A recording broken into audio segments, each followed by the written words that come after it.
की तरह तुम भी बदल तो न जाओगे। मौसम की तरह तुम बदल तो न जाओगे।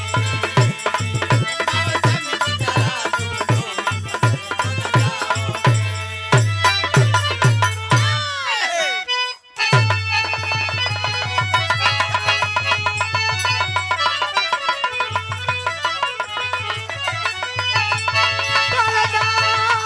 बलदारी भोले बाबा आए, आए,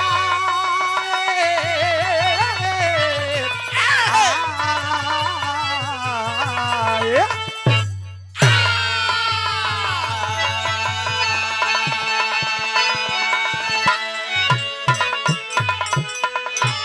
साखी में कहा गई मार साहब,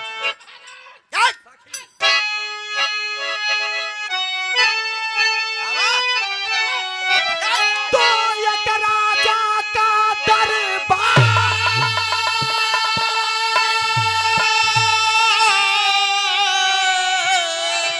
और एक दिन मन में किए विचार,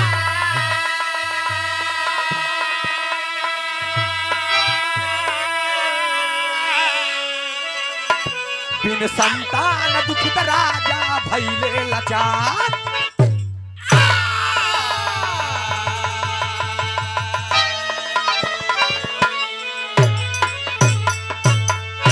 गौर करेंगे बाबूजी, महाराज राजा सिंधावा, जनक, दशरथ, प्रफुल्लत, मनु, तमाम तमाम राजा की कहानी आप लोगों ने सुना होगा।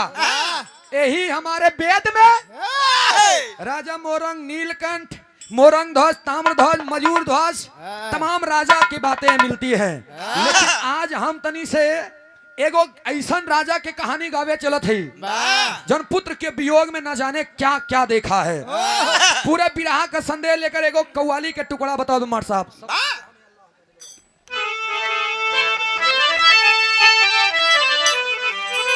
और शानदार पुरस्कार बिरहा जगत की शानदार गायिका रूसी यादव जी के बड़े भाई हनुमान भाई की तरफ से। रूसी अच्छा, शिवम उर्फ हनुमान आए तो हमका जानी, हम तोरे घरे छाए यही एक एक मनई के नाम जानी, यही गौनक नहीं नाम जानते रहे। पहले तो हम लूली लूली चिल्लात रहे, तो अब जान गए, आज हम पढ़े तब लवली ना भैया, लवली। हाँ, पहले हम सोचा लूली कौन गाँव के नाम। अच्छा, क्यों मोहे सुने रहे लवली, लवली माने प्यारा होता है। लवली रुचि यादव जी के बड़े भाई शिवम यादव उर्फ हनुमान, 500 रुपया का पुरस्कार। बहुत बहुत नमन है, प्रणाम। माई भगवती हर मोड़ पे तरक्की दे, ऐसे ही आप प्रगति के पथ पर सदा अग्रसर रहें और आगे की सीढ़ियां चढ़ते रहें। और ये 151 रुपया का पुरस्कार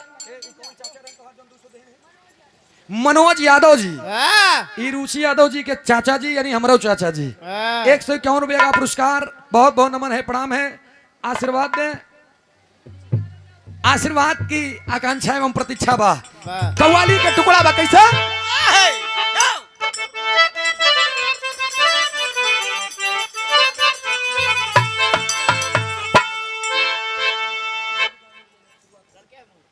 यह कव्वाली लाइन बा। अरे लड़के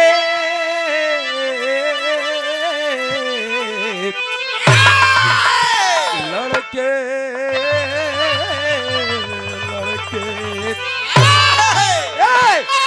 अरे लड़के हैं मोहल्ले के शैतान मेरी लैला।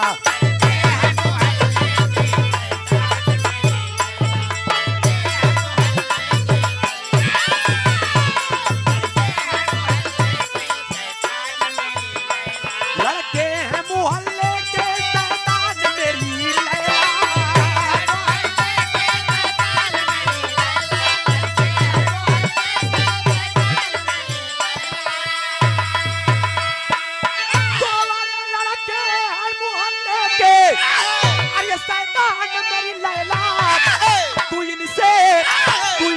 बचा अपनी दुकान मेरी लैला।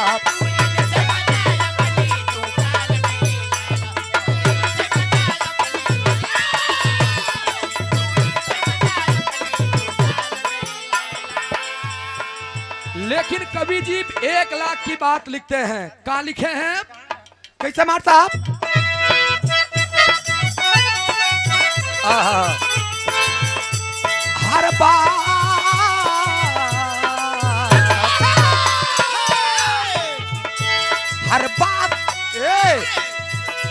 हर बात व्यर्थ होती है औकात से बढ़कर।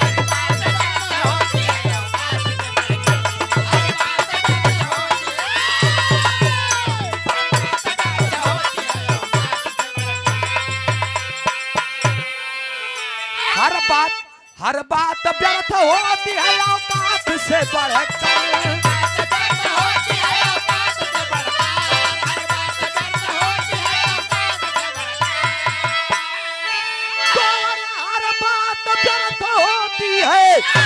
ये बाबू औकात से बढ़कर कुछ भी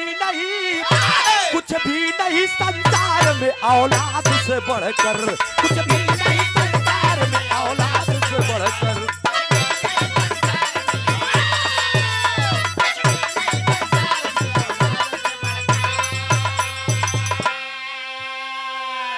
और ये इस भाव पर प्रसन्न होकर के लवली ग्राम सभा के प्रधान जी रामकल्लभ यादव जी, रामकल्लभ यादव प्रधान जी की तरफ से ये 500 रुपया का पुरस्कार।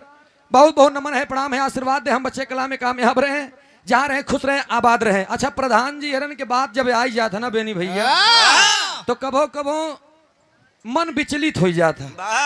पहले के जमाने में लोग प्रधान कोटेदार बीडीसी के बड़ा इज्जत करें। हालांकि जब हम लोग कक्षा 6-7 में रहे, जीके प्रतियोगिता ले तो जीके प्रतियोगिता में प्रश्न आवे, और प्रश्न ये आता था कि गांव का यानी ग्राम का प्रथम नागरिक कौन होता है। 4 ऑप्शन आवे, सांसद, विधायक, बीडीसी, प्रधान। 4 आसपन नहीं रहना, ऑप्शन रहन। अच्छा, 4 ऑप्शन आवे, प्रधान पे टिक लगाई दी, हम लोग तो 2 नंबर पाई जात रहे। लेकिन जब 5-7 साल और बीत गया, अब 2-4 साल पहले आप लोग देखे हो, भोजपुरी दुनिया वालों ने गाया था कि प्रधानवा के रहर में, कोटे दरवा के कोटा में, बीडीसी अना के ऊखी में, तमाम गाना आए। लेकिन गौर करेंगे आप लोग, महाराज राजा मोरंग जी के दरबार में बाग बगीचा, धन दौलत, महल अटारी सब कुछ भरा है दोस्त। केवल आज उनकी पत्नी रो रही है तो एक बच्चे के लिए। घरे आए घूम टहर के राजा मोरंग जी अपने पत्नी के पास जब पहुंचे ना, मेहरारू रोवत रही। जब रोवत देखे तो महाराज राजा मोरंग जी प्रश्न कर गए, सवाल कर दिया कि सुख वैभव सब कुछ तुम्हारे पास है, तुम रो क्यों रही हो? इतनी बात सुनते ही मान और तेज रोवे लाग मेहरारू और कहा, बड़े बाप रे बाप, पूरी जिंदगी बीती जा रही है, आपने कभी अपने बारे में सोचा कि हम लोगों के मर जाने के बाद ई घरे में चिराग के जलाई, हम लोगों के पास कोई वारिस नहीं है। जब इतना बात सुने, मर्द के दिल आटे दोस्त, मेहरारू के बात सुनते ही मान, अच्छा मर्द के जल्दी बात लागा था, मेहरारू के बाद दिल में घर कर गई। इतना सुनते मान पूरे तिजोरी में चाबी लगा के ताला में चाबी लगा के लैया दे देने अपने मेहरारू के। अब जात ही जब तक तोहरे लड़का न हो जाई तब तक हम वापस न आऊ। इतना बात कही के एक बात कहन का कहन मार साहब,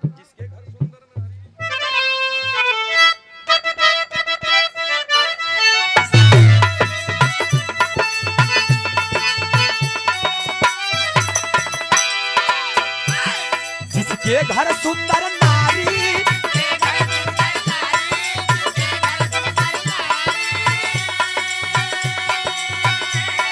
एक लाल बिनावा तारा से,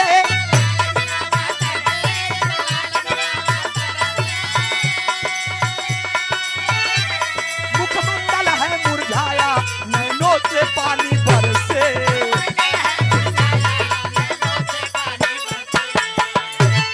अब गई जवानी मेरी,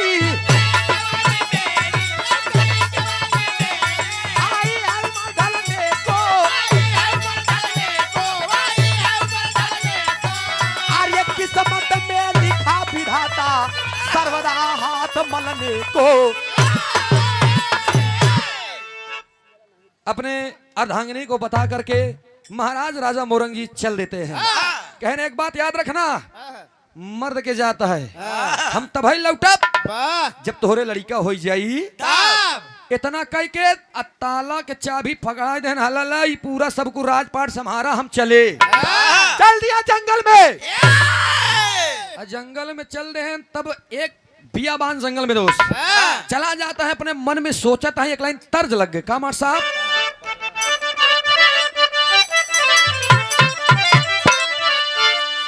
अरे पटना से है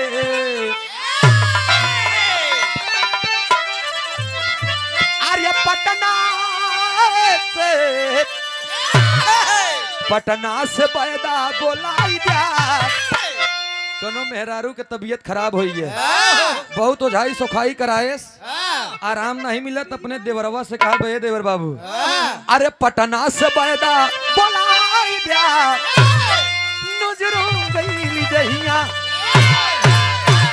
ओरिजिनल हो लेकिन एक लाइन अनिल उस्ताद हमरे गए।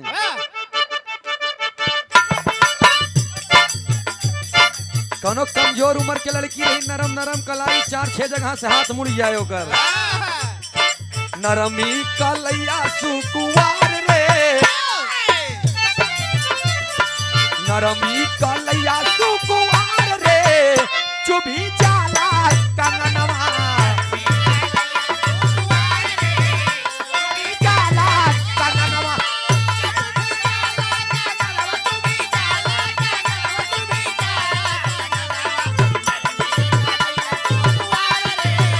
बड़ी जाला कंगनवा।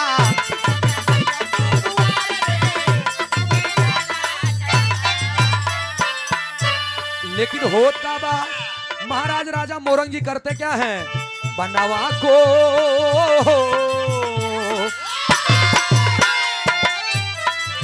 आए हाय राजा जी राजा रे, बनवा को दिहले सिधार हो, बनवा को दिहले सिधार हो, लालन के बदे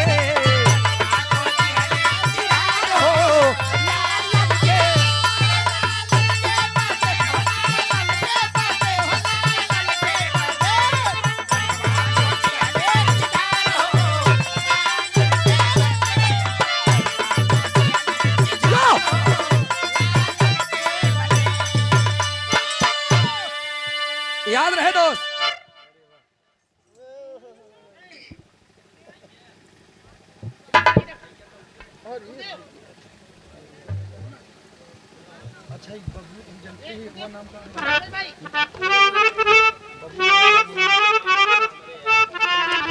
और ये बड़ा ही शानदार पुरस्कार, हारमोनियम के बड़े ही सुंदर वादक, वही क्षेत्र में हमसे मुलाकातें भई रही। हमारे हृदय के गार्जियन बबलू चाचा जी, इन गौनक नमो का है लवली है। अच्छा लवली आज हम आप के ग्राम सभा में आए हैं। सुंदर पंखुड़ियों से गुथावा पुष्पों का हार और ये साथ में 500 रुपया का पुरस्कार देकर हौसला अफजाई की एक जोरदार ताली बजा करके आप लोग सम्मान कर दीजिए। बहुत बहुत नमन बा प्रणाम बा आशीर्वाद दे, हम बच्चे कला में कामयाब रहें, जहाँ रहें खुश रहें आबाद रहें। और ये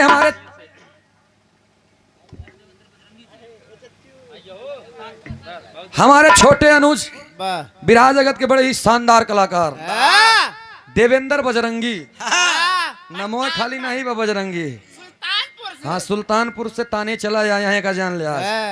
ये हमारे देवेंद्र बजरंगी भैया, और एक बात जानना इनका नाम बा देवेंद्र बजरंगी, बिरहा के पचरंगी कलाकार।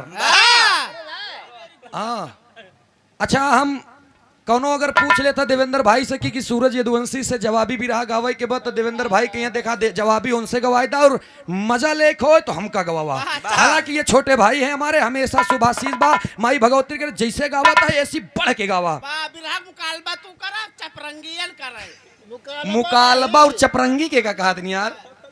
हालांकि इन स्कूल हो कौनो तो दाखिला लिख लिया। देवेंद्र भाई की तरफ से ये सुंदर पंखुड़ियों से गुथा हुआ पुष्पों का हार और ये 500 रुपये का पुरस्कार बहुत बहुत नमन है, प्रणाम है, आशीर्वाद की चाबा माई भगवती हर मोड़ पे तरक्की दे आपको। तनी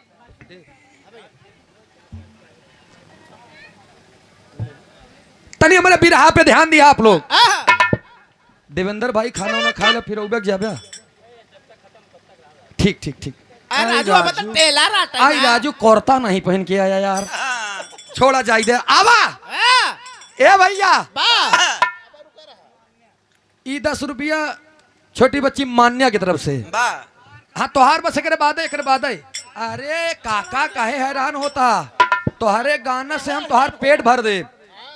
11 रुपया का पुरस्कार, छोटी बच्ची जहाँ रहे खुश रहे आबाद रहे, हमार सुभाशीष तोरे साथ बा।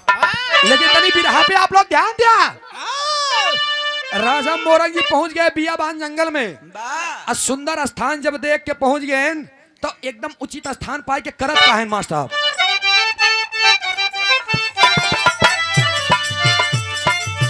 चाय के पहुंच गईले घोरटिया बनावा।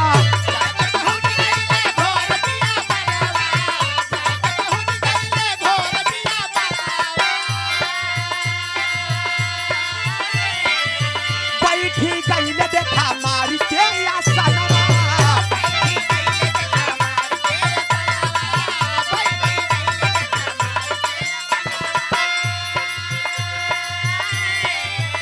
अरे मंत्रों का है, मंत्रों का कैले उपचार हो लालन के बदे। लालन के बदे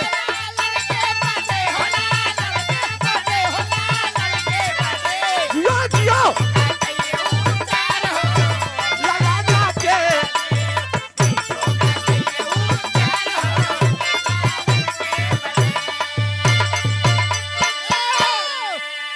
ध्यान रहे दोस्त, महाराज राजा मोरंग जी आकर के बियाबान जंगल में और तपस्या में लीन हो गए। अब हुआ जब तपस्या में लीन है, ओम नमो भगवते वासुदेवाय, ओम नमो भगवते वासुदेवाय, ओम नमो भगवते वासुदेव। जय जय हे भगवती सुर भारती तो चलो प्रणमा नादा तुम्हें जयवागीश्वरी शरणम ते गच्छामा। अपने लगा तो पेटवा में रहे तो कहूँ पंडिताने के परछाई पर के का तो रे। ए सार तू हमारी इज्जत बनावे यार। चूनी लाई के लौकी के बाजा लाई के नारायण नारायण नारायण। और जब उनके काने में गवा ओम नमो भगवते वासुदेवाय नमः, तो नारद जी कहनी जंगलवा में के तपस्या करत बा। आए लौट के तुरंत देखे तो राजा मोरंग जी। और जब राजा मोरंग जी रहे ना तब देव ऋषि नारद जी कहन अरे बाप रे बाप, राजा मोरंग के घरवा में तो महल अटारी धन दौलत बाग बगीचा सब कुछ भरा बा।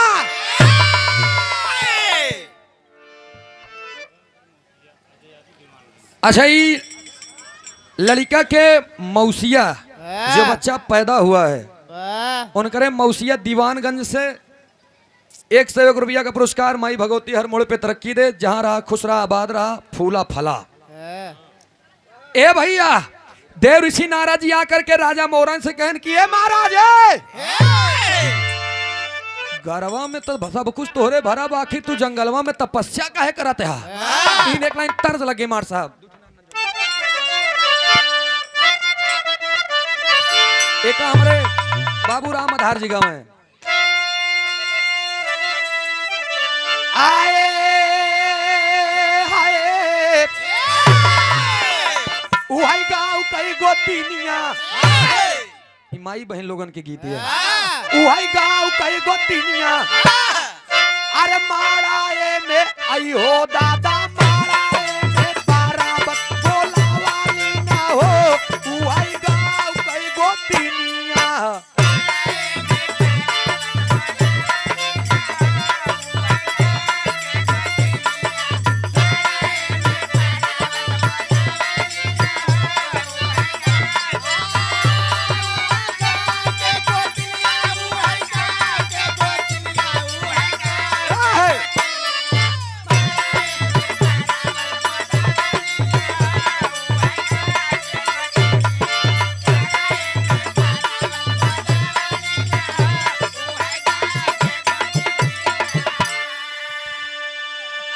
जान रहे दोस्त दास कहा था हाँ?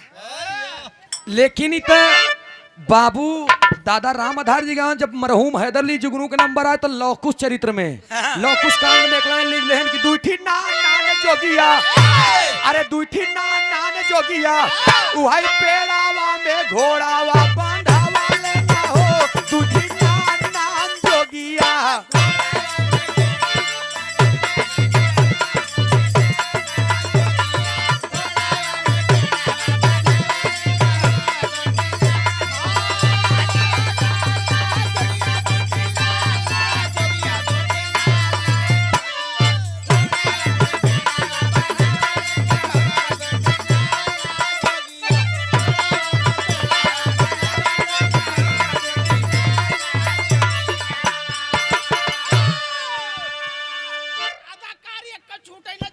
हाँ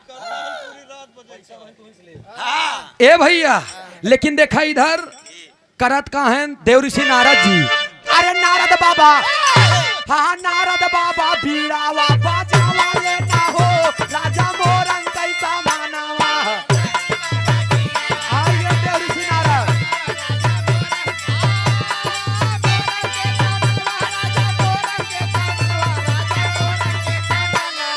नारद बाबा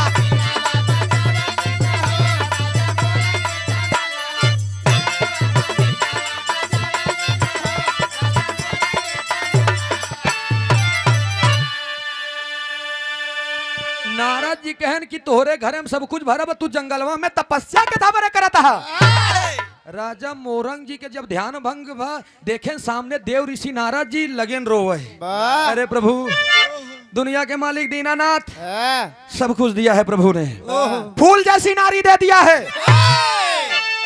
एक ही गदेला नहीं दे स्वामी जेका जेका खड़े न देखे का बैठी अरे बाप रे बाप जरा चलाई के फरूक नहीं बा हमरे मेहरारू के ताना मारा थी अरे बाप रे बाप बचनी के मुंह देख ले दिन न पार होई स्वामी यही बरे हम जंगल में तपस्या करे बरे आए सब नाश हो जाए लेकिन एक लड़का हो जाए हमार मेहरारू एकदम धन्य हो जाये इतनी बात जब सुने तब तक देव ऋषि नारद जी कहने ए राजा मोरंग तोसी बड़ा बेवकूफ मनई हम देखब नहीं भे कहने मतलब कहने रे तू इतना बड़ा चूतिया अरे महाराज कहूँ जंगल में तपस्या करने से लड़का होई कहता कराम करा हाँ लड़का होय कहन सुना कहन कहा कहन तोहरे मेहरारू का लड़का होई लेकिन हम बतावत है जैसे हम कही वैसे तू का बताए मार साहब अंतरे में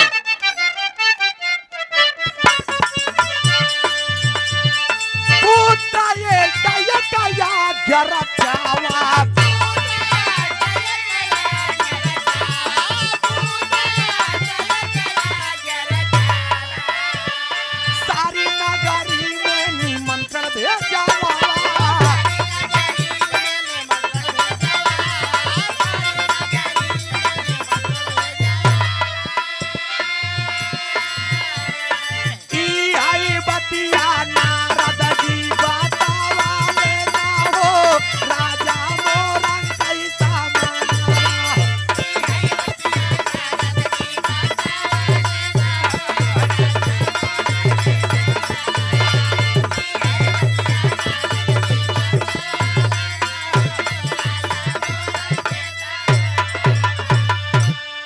महाराज देव ऋषि नारद जी कहने राजा मोरंग जी घर जाइए आप पुत्रेष्ठ एक यज्ञ रचावा यज्ञ के साथे साथ से सुंदर विशाल भंडारा करा लेकिन एक बात याद रहे भंडारा करा लेकिन भंडारा में कुछ न्योताहारी के तू न्योता जी दे कहने रे महाराज पूरे मृतलोक में हमार दुश्मन के है क्या ना ना ना हम बतावा थे केका न्योता ना ही दे के बा पूरा 3 लोग 14 भुवन में तुम आमंत्रित कर दीजिएगा लेकिन कुछ जने के न्योता जी दे देव ऋषि नारद जी केकर न्योता कटवाएन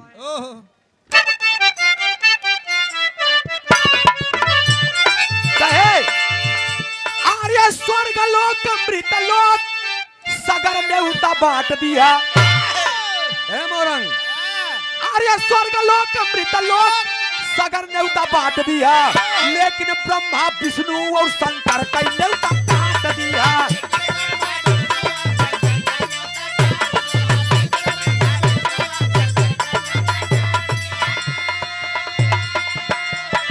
नारद बाबा झगड़ा लगावले ना हो, राजा मोरन कैसा मानावा।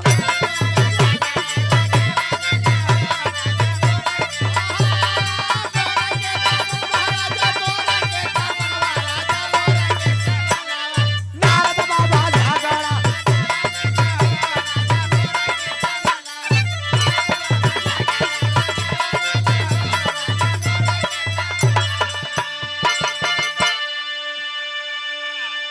राजा मोरंग जी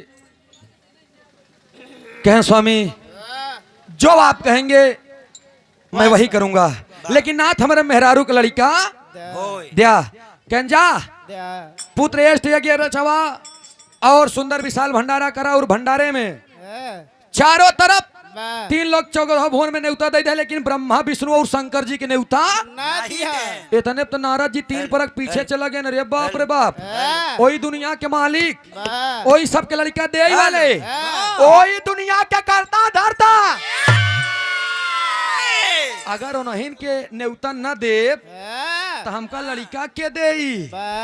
इतने पर नारद जी के वही तीनों तो घोड़ा नहीं आए, वही तीनों अगर न्योता खाई आए तो तोहरे मेहरारू का लड़का ना होय। अब राजा मोरंग जी फंस गए कि हम न्योता न दे, सबके दे। और शंकर जी ब्रह्मा जी विष्णु जी के न दे। ये बात सोच के आए अपने घरे मेहरारू देखे न एकदम राजा ठन्नी के टिकुली लगाए रही। जितना बड़ा ठन्नी रात नहीं रहे पहले, हाँ वो ठन्नी भरे के टिकुली ऐसे माथे पे लगा के बैठी रहे, राजा पान खाए। पहुंचा मर्दवा कहे टिकुल्ला लगाए इतना रे वाह चच्चा वाह मान गए। आज कहे टिकुल्ला लगा के बैठी है। मेहरारू उठ के खड़ी होगी, कस तू तो कहा कि जब तक तोहरे लड़का न होई तब तक हम वापस कैसे आई है। कहना रे पगली अब तोरे लड़का कहन जड़ी बूटी लैया यहाँ का कौन हो, कैसे लड़का होई। कहन हम बताई कहन का कहन जंगलवा में हमका देव ऋषि नारद जी मिला रहे। और नारद जी बताएं पुत्र एष्ट यज्ञ रचावा, ओकरे साथे साथे सुंदर विशाल भंडारा करा। भंडारा में सब के न्योता दई दिया, लेकिन ब्रह्मा विष्णु और शंकर जी के न्योता बस यही से तोहरे मेहरारू के लड़का मेहरारू कहले। अरे मान ला देव ऋषि नारद जी तो पगलई करबई भे, तू पगलई ने उधे फाने अरे महाराज वही दुनिया के मालिक उनका अगर न्योता न देव्या तो कैसे लड़का हो। क्या हम कुछ नहीं जानी, एकदम दुनिया के कोने कोने हर तीर्थ स्थल कह के हम ठगिए सबके पूजा पाठ करे। हम तोहरे लड़का नहीं भे, लेकिन अब हमें नहु के बात मानब।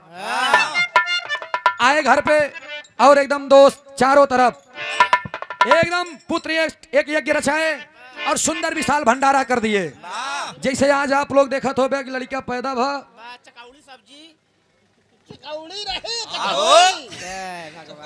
लड़का पैदा भा, ओकरे बाद में सब्जी पूड़ी तमाम लोगों को आमंत्रित किया गया। भोजन के साथे साथे भजनों की व्यवस्था बा।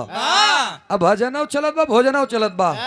उही में बेनी भैया राजा पुत्र यज्ञ कौनो तरीके से संपन्न बा। सुंदर विशाल भंडारा करे बरे जब पूरी कचौड़ी छनई लाग तमाम महिलाएं चल दी। उर्मिला परमिला सरमिला हरन अरभौता प्रभौता गर्भौता हरे चली आए बड़ा बड़ा बेलना लेके। हाँ जकरे लड़का हुआ बहु बेचारे न अपन बढ़िया से 1.5 भात के घूंघट काढ़े आए और पहुंची जाते हैं। अरे बाप रे बाप देसी घी कचौड़ी छाने के बाद तब तक जाए के हुआ बेलना लई बेलत यहाँ एक गाना गावत यहाँ का गाँव है इलाहाबाद वाली कह रे गेहुआ के बोल नहीं गो सुगना, अरे गेहुआ के बाल नहीं गो सुगना, बलम मोरा पूरी के तरस प्रतापगढ़ वाली का ये दीदी हम गाय दी का उ गायस कैसे मोरे दुल्हा के गजब पढ़ाई, अरे मोरा सैया के गजब पढ़ाई हमारे कान पासा बिकाई गया। लखनऊ वाली गावे नैहरे में ला गई सब भाई नजर राम कैसे मिलाई। मिर्जापुर वाली गावे तारे नरियरवा के बारी ऊपर श्याम गेंदा लगाए। बेनी भैया के मेहरारू गावे सुन मेरी डिम्पल कबाड़ी राजेश खन्ना कोला के वाली। जब रातिक जाते ना तो कहा थी राजेश खन्ना आएगी ना केवाड़ी खोला। बाबू राम कैलाश गाँव है तब भाई हम गंगा नहाबई घोड़ैया मैला राजा। लाल जी लहरी उस्ताद गाँव है केतन तू गंगा नहाबू अरे केतन तू गंगा नहाबू पता रखेला ना पैबू धनिया।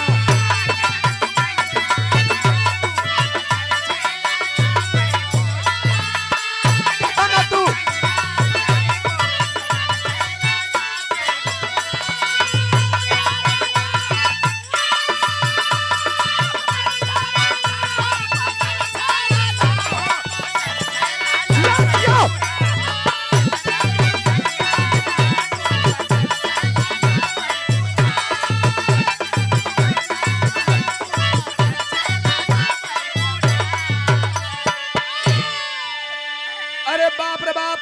सब जब देसी घी के कचौड़ी छाने लागी आ कचौड़ी के महक जब ब्रह्मलोक तक गवा। जब ब्रह्मा जी के निकुरा में बेदेश तो ब्रह्मा जी कहना के करे हिया देसी घी कचौड़ी छनात बा न्यूता नहीं आई बा।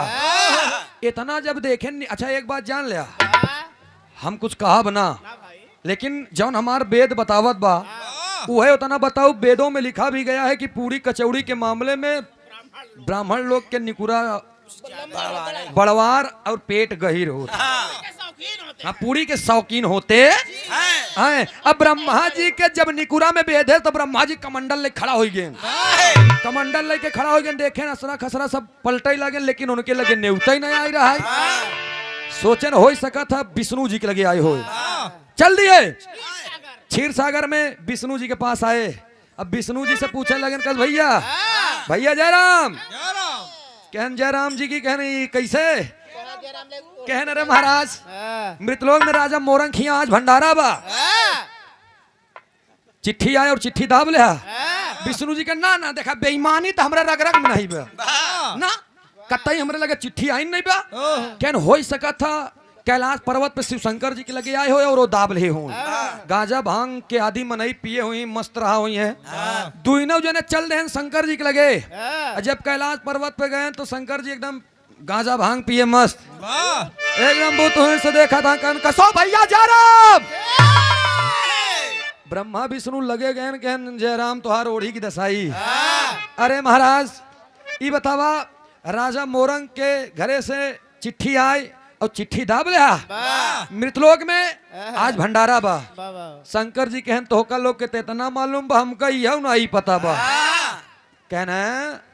तब ब्रह्मा जी विष्णु जी के बगल में कह के कहन एक बात बताई कहन कहा कहन न्योता आई हो चाहे पूरी खाए न्योता आई हो चाहे नहीं लेकिन पूरी खाए चलब। शंकर जी तरजा हाथ जोड़ के पीछे हो गया ना ना ना ना मंजीत भैया ना एक बार बिना न्योता के हमार मेहरारू सती शंकर जी की अर्धांगिनी सती गई रही बेचारू महाराज राजा दक्ष प्रजापति के यहाँ सखियों के ताना को न बर्दाश्त करके उन हवन कुंड में कूद गई रही। उनकर एक एक अंग एक एक आभूषण दरे दरे गिरा। हम अगर जा बिना न्योता के तो हमार राखी के बटोरी हम कतई न्योता खाए जा। जब इतना बात बताई दे ना तब ब्रह्मा जी विष्णु जी से पूछन कसो भैया तू चल ब्या। विष्णु जी कहन अब जहाँ बड़का भाई हुआ भैया दोनों जने चल रहे जब इतने बात होत का देखा तर्ज लग गई करवा ली। अरे राम झकोरा मारे झूलनी ये भैया झकोरा मारे झूलनी साड़ी लहराई हो झकोरा मारे झूलनी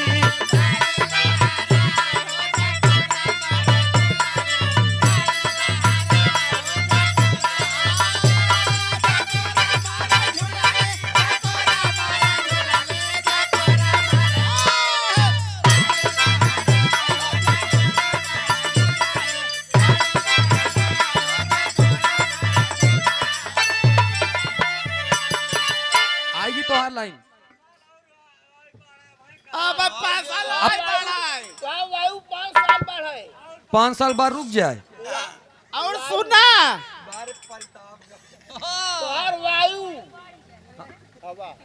हम कहा के 5 साल बाद रुक जाए कहता है। हाँ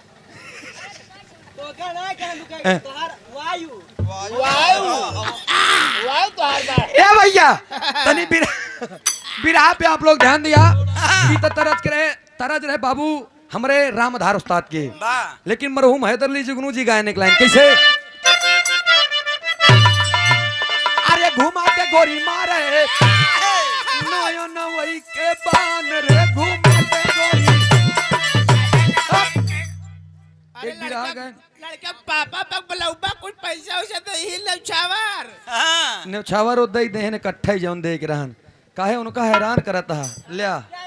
अरे यार हमका का मालूम कहता ईमान आज वाह राजू पूरी बात जानता ही हम यार। रामू भैया वैसे एक बात जानला दिलेर मनैया हैं। हाँ, आज रामू भैया के ढेर रिश्तेदार आई हैं। का रामू भैया इनकर मौसिया यानी इनकर मौसिया हमरो मौसिया, इनकर मौसी हमरो मौसी, इनकर भैया हमरो भैया, इनकर चाचा हमरो चाचा, इनकर दीदी हमरो दीदी। इनके मेहरारू तोरा मेहरारू मार जिया बे बहन सुधर जिया बे का जान ले है आप। अच्छा अच्छा ये भैया हमारे बचपन से 55 साल तक के साथ रहा। हाँ, 60 ये हमारे रामू भैया की तरफ से ही भाव पर प्रसन्न होकर 1001 रुपए का पुरस्कार। बहुत बहुत नमन बा प्रणाम बा आशीर्वाद की चाबा। लेकिन ये भैया इधर ब्रह्मा जी कहाँ हैं का कहें। अरे चला हो मोरे बीरना चला, अरे चला हो मोरे बीरना कचौड़ी बोला वही चला हो मोरे बीरना।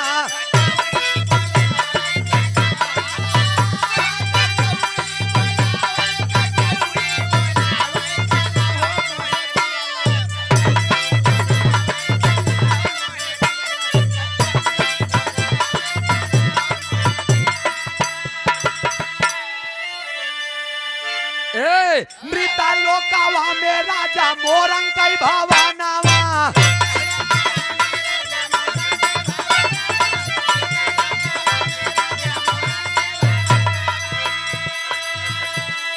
दुई नौजन के सुना बाटै कराई के भोजनावा।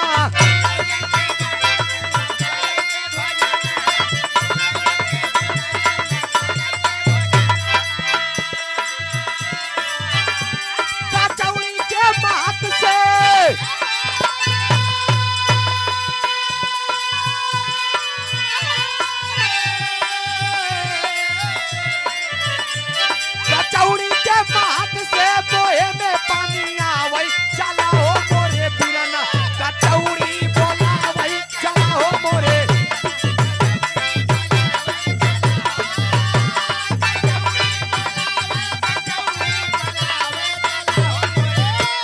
कचौड़ी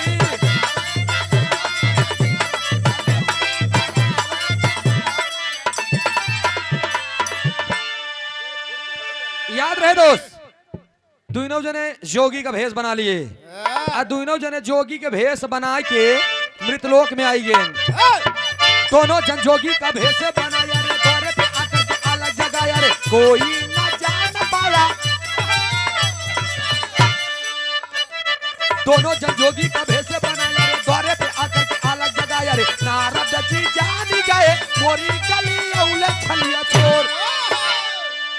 दोनों जन जोगी का भेष बनाया रे द्वारे पे आकर के अलग जगाया रे नारद जी जान गए मोरे गली औले दुठी एक ही आई गए जोगी के भेष बना के विष्णु जी और ब्रह्मा जी बैठ गए। जौनी कही थी लाइट कमजोर रहा है एकदम वही किनारे जाके बैठ गए।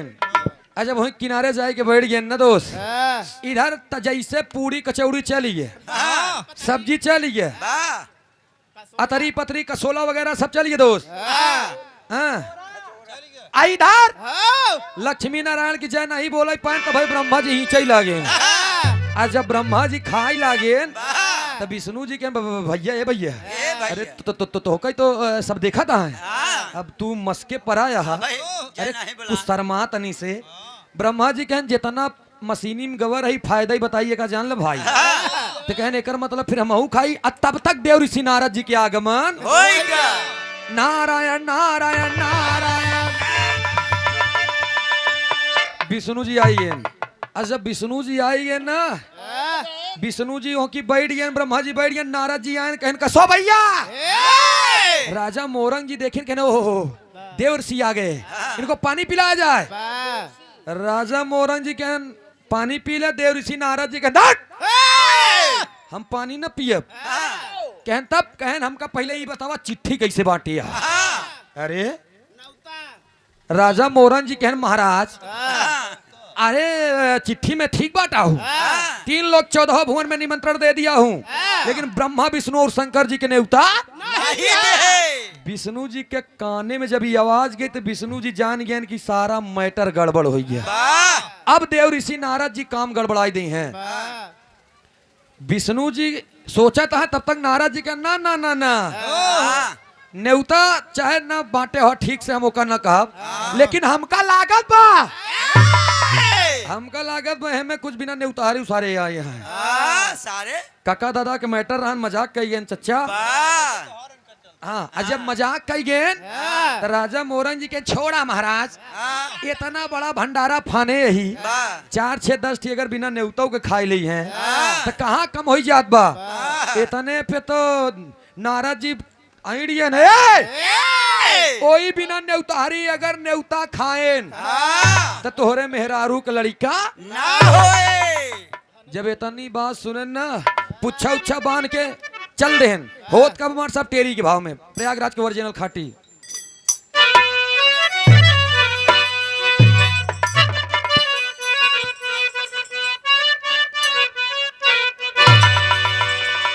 आए हाय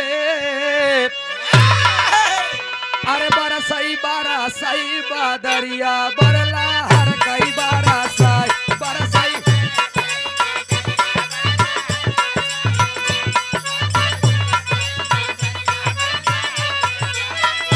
लगतई आषाढ़ बेटवा लगतई आषाढ़ बेटवा लगतई आषाढ़ बेटवा लगतई आषाढ़ बेटवा होई जा बरे तार से बादरिया बरला हर के बरस।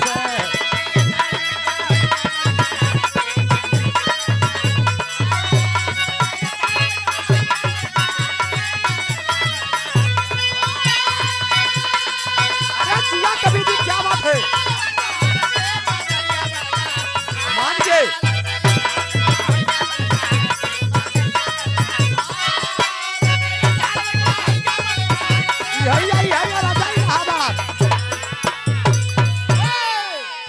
प्रयागराज के ओरिजिनल टेरी है दोस्त। ये हमारे काका दादा हरन बाबा हरन आजा हरन दादा हरन के धरोहर है।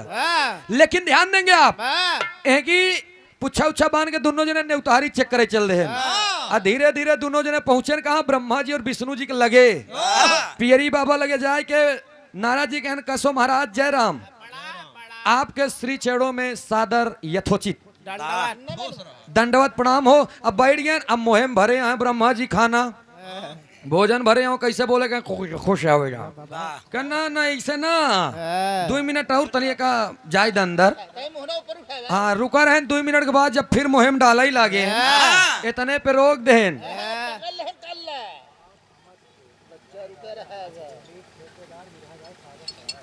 और ये इस भाव को समझ करके जो हमने गाया बिरहा के बहुत ही अच्छे कलाकार कुलदीप ठेकेदार सराय सागर की धरती से 201 रुपया का पुरस्कार। बहुत बहुत नमन बा प्रणाम बा आशीर्वाद दे हम बच्चे कला में कामयाब रहे भैया अपने काम में दिन दुगुना रात चौगुनी तरक्की करते रहे प्रगति के पथ पर सदा अग्रसर रहे। आप देखा ब्रह्मा जी ऊपर मुड़ी कहन महाराज ये बतावा कहन का कहन भंडारा तो खाता कहन बिल्कुल कहन ये बतावा चिट्ठी पाया। अब जोगी बाबा कहन हम लोग साधु सन्यासी मनाइए ऐसे जात रहे। अब पंगत चलत रहा सोचे दुदू हाथ दुदू कवर मारे चली कहन ओ दुदू कवर मारे चली बगली लगे गए कहन विष्णु जी लगे कस महाराज पाए। हाँ अब विष्णु जी कहने बाबा जहाँ बड़का भैया हुआ हम भैया नारद जी कहना अपना 4 हाथ पगाऊ लेके आई है। हालांकि ये मैं बुराई नहीं बा जैसे आज हिया देखला बा न्योता हमहन के मिला बा, हाँ न्योता हमहन के मिला बा, बा तब हमहन के मिला बा और रुचि के मिला बा गावे बरे। हाँ। लेकिन तू लोग तो बिना न्योते की आई यहाँ तो के का अकेले- भागा। अकेले उपारा अरे यार हम ही नहीं कहा था कि तू लोग खाना खा, अपन काम कराइया या काम के जा भैया, हम पैसा दे।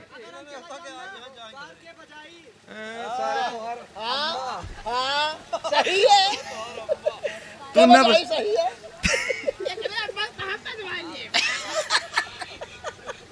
लेकिन है भैया देखा एक बात जान ला, हरिओम बेटवा ई सच्चाई है। अब आखिर कार्यक्रम तो हम बुक करे है ना, तो हम ही न्योता पाए है, तू लोग थोड़ी न्योता पाए है। हालांकि बगलियों के पार्टी में ये बात जात बोल, लेकिन कोनो दिक्कत नहीं बा चच्चा, कोनो दिक्कत नहीं बा। ए भैया अब है कि बात ही बात पर बातें बढ़ गई। नारद जी सवाल कर दिया, कहनी बतावा, कहन का कहन मैं सवाल करना चाहता हूँ ब्रह्मा जी। क्या आप, अरे क्या आप ब्रह्मा नहीं है? विष्णु जी से कहनी बतावा, अरे का तू विष्णु ना हट्या? दोनों जने एकदम अवाक, कहने ये कैसे हो? दोनों लोग बात को सुनते ही अपने रूप में आ गए। और जब अपने रूप में आई गए प्रभु हम जाना था तू लोग दोनों जने आया और आई आएंगे ढोंग ना चाहे। आपको पता होना चाहिए, आपको मालूम होना चाहिए कि भंडारा के था बरे फनाबा, कि भंडारा फनाबा राजा मोरंग के मेहरारू के लड़का नहीं होत बात देश दुनिया के दीन दुखी अरीब गरीब अंगता मंगता इखारी भिखारी जितना लोग हों, साधु सन्यासी ऋषि मुनि तपसी सब लोग आवे भोजन करें और आशीर्वाद दे करके जाएं। प्रभु है दुनिया के मालिक राजा मोरंग के मेहरारू के लड़का, और तू लोग यहाँ ढोंग रचाए। इतने पे विष्णु जी उठ गए, नारद इस तरीके से देवताओं का अपमान करना ये तुम्हारे हक की बात नहीं है। इतना बात जब कहे ना, विष्णु जी ये बात सुन के नारद जी कहने अगर इस तरीके से अपमान करना हमारे अधिकार की बात नहीं है तो बिना न्योता के पूरी खाब देवताओं के अधिकार की बात नहीं बेटा, जान लिया फंस गए। और जब फंस गए तब कहना आप कहना क्या चाहते हैं? कहन पूरी तो खाए ले है ब्रह्मा जी, कहन खाए तो ले यही कहन अगर पूरी खाए ले है तो राजा मोरंग के मेहरारू का लड़का हम कैसे दई निकारन खसरा खत्म लगन चेक करे। जब राजा मोरंग के अर्धांगिनी के नसीब के पन्ना आए, भाग्य के पन्ना आए, तो कहन बेटवा नारद, ए बेटा नारद, राजा मोरंग के मेहरारू के भाग्य में लड़का नहीं बे, एकर पन्ना खाली वो करे नसीब में लड़का नहीं बा। नारद जी कहे सुना पिताजी, अगर राजा मोरंग के मेहरारू के भाग्य में लड़का नहीं तो तोहरो भाग्य में कचौड़ी नहीं निकाला। हमार समय समय कचौड़ी एक का कचौड़ी टेट टानना रहेगा, जान हम पलरा भर कचौड़ी धई के मिलाऊ। अब कहे न बाबा जवान मशीनी में चल तू पूरी हम कहाँ वापस दे पाओ, कहनी कैसा वापस होई? इतना बात कह नहीं। तभी बात को सुन करके विष्णु जी अपमान न सह पाए और विष्णु जी खड़े होकर के बोल दिए कि है नारद, आज से उल्टी गिनती गिनना शुरू कर दो। 9 महीना 10 दिन बीते के बाद राजा मोरंग के अर्धांगिनी के लड़का होई। कहल गई जब इतना कह के चला गए तो होत का बा।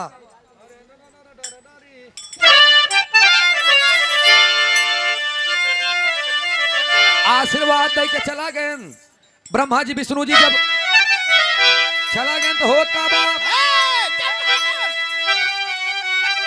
अरे बदन पियरा गया,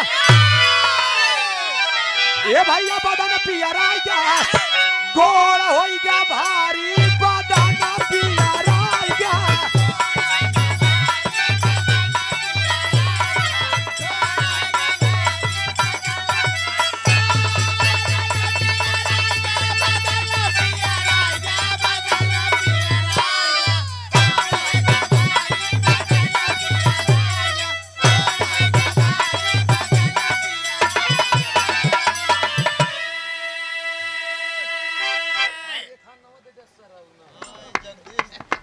एक महीना बीता, अरे दूसर बीती,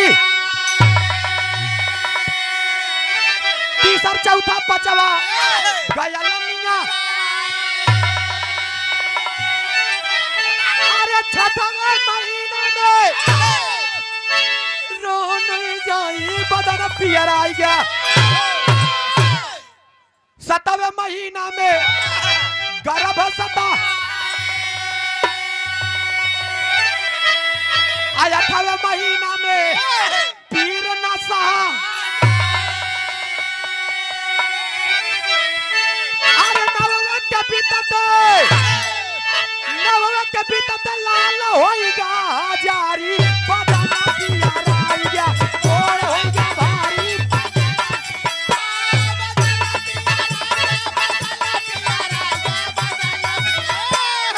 और होइगा।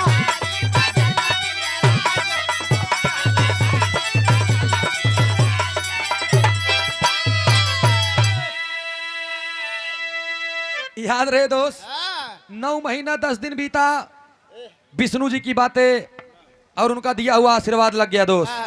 और 9 महीना 10 दिन बीते के बाद राजा मोरंग के अर्धांगिनी के लड़का हो ही गया। और राजा मोरंग के नीलकंठ जब पैदा हुआ तो नीलकंठ से मोरंग ध्वज से ताम्रध्वज और ताम्रध्वज से मयूर ध्वज पैदा हुआ। और जब मयूर ध्वज पैदा हुआ तो वहाँ सोहर गावत हिन कैसे। एक पानी दे दे।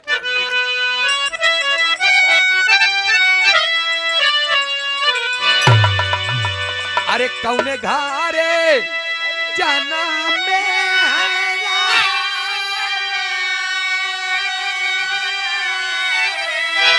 ता कौने घारे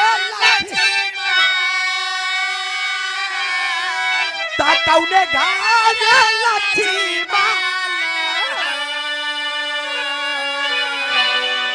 रामा कौने घारे बारा ता भुआ लायांगना वामे सोहार हो। कौने घारे बारा ता भुआ लायांगना वामे सोहार हो। अच्छा कुछ दादी माई अरे बेसुरी उड़ाती ना इनकरे दांत ना ही बेका जाना। ये बड़ा शुद्ध बोल नहीं पावता है। और ये हमारे छोटे भाई जिसान हमारे झूसी से ये सुंदर पंखुड़ियों से गुथा हुआ पुष्पों का हार और 500 रुपया का पुरस्कार। ये पैसा गल्ला से चुरा के लिया रे। हमारे का जान लगी हमारी यौरी हमारी यौरी दोनों यानी हमारे बाल और दाढ़ी सब कुछ यही देखबे करत हिन साथे साथे रहबो करत हिन। 500 रुपया का पुरस्कार छोटे अनुज जहाँ रहे खुश रहे आबाद रहे। हालांकि एक बात जानना मित्रता और दुश्मनी दोनों बड़ी शिद्दत से निभानी चाहिए।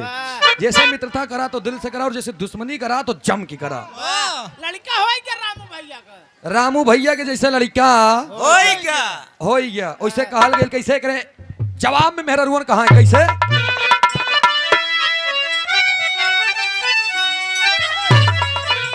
कौशल्या घारे जाना मेरा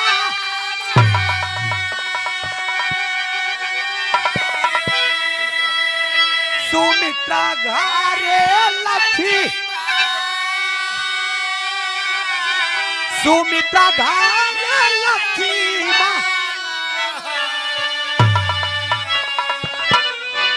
रामा कहते घर भरा भुआ लाया मना स्वामी सोहारा हो।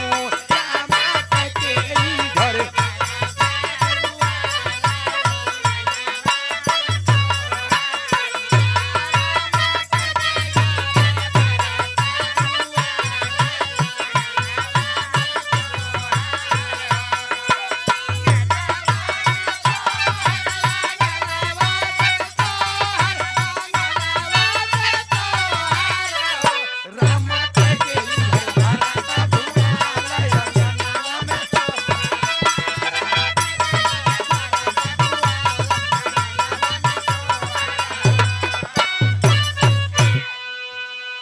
तमाम सोहर हो लग दोस्त।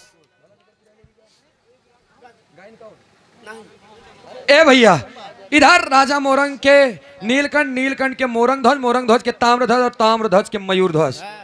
लड़किया के लड़ी लग गई दोस्त, पूरा वंश चले लाग। यह हमारे बिरहा के लास्ट मूल अंश रहे, दादा पंधारी के भाव में कहल गई। अच्छा,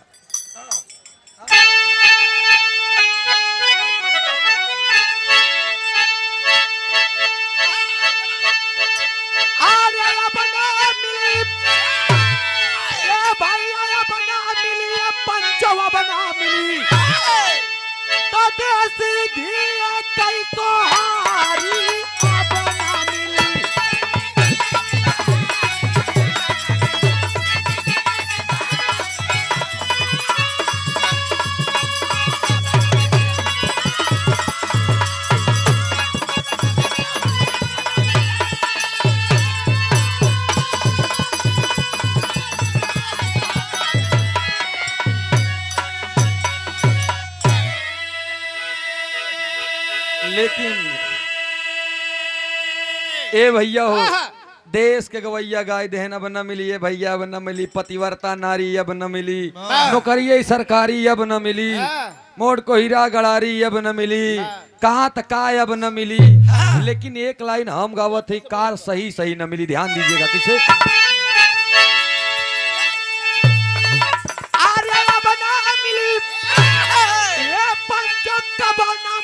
भैया कबो ना मिली, तो जेकर मर गई महतारी कबो ना मिली।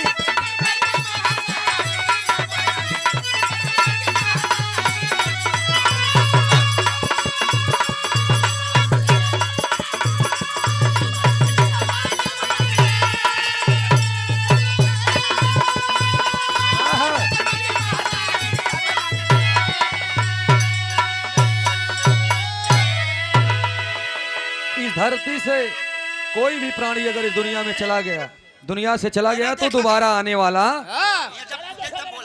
अच्छा नहीं है। लेकिन ये भैया हो, तनी हमरे बात पे आप लोग ध्यान दिया। इस दुनिया में बहुत माँ ऐसी होती हैं जो संतान के लिए तड़पती हैं, और संतान का सुख पाने के बाद कुछ माताएं भी ऐसे होती हैं, ऐसी होती हैं कि उस संतान को पाने के बाद में निर्कदर कर देती है, उनका कद्र नहीं करती। और ये तो बहुत कम दिखता है। लेकिन आज के जमाने में कुछ बच्चे भी ऐसे हैं जो बड़ी भोली भाली माँ, बड़ी सुंदर माँ, उनकी हर आरमा को पूरा करने वाली, उनके आरजू को पुराने करने वाली माँ मिलती है, लेकिन अपने जीते जी अपनी माँ की कदर नहीं करते। उन संतानों के लिए मेरा एक संदेश है, निवेदन है, बेटा एक रोटी कम खाई है, लेकिन अपने माई बाप के तकलीफ मत दी है। कहे कि जिस घर में माँ बाप हंसते हैं उसी घर में भगवान बसते हैं। माई बाबू तड़पत है, फटही लुगरी पहन के टहरत है, बेटवा निशान चढ़ावत बत, ऐसी कहूँ आगे और विकास होई ना। यही से कहल गई मार साहब,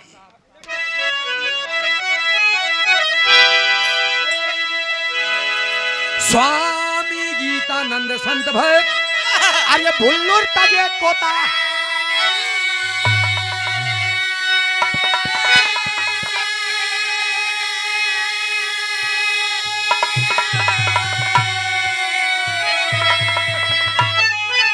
रामधार है दर्शन गसीदार, राजा राम के कविता प्यारी,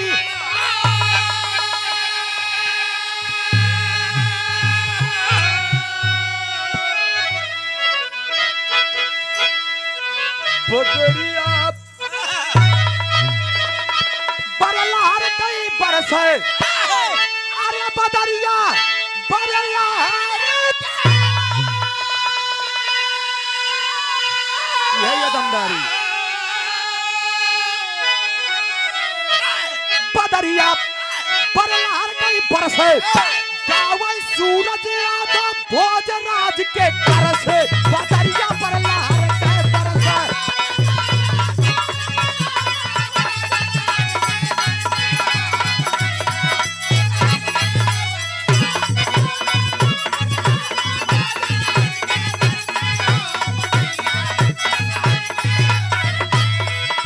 ले जाएंगे दिल वाली दुल्हन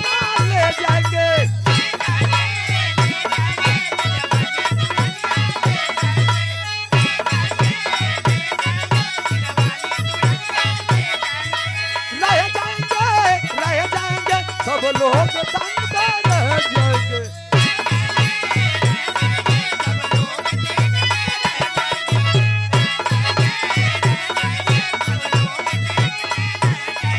रह जा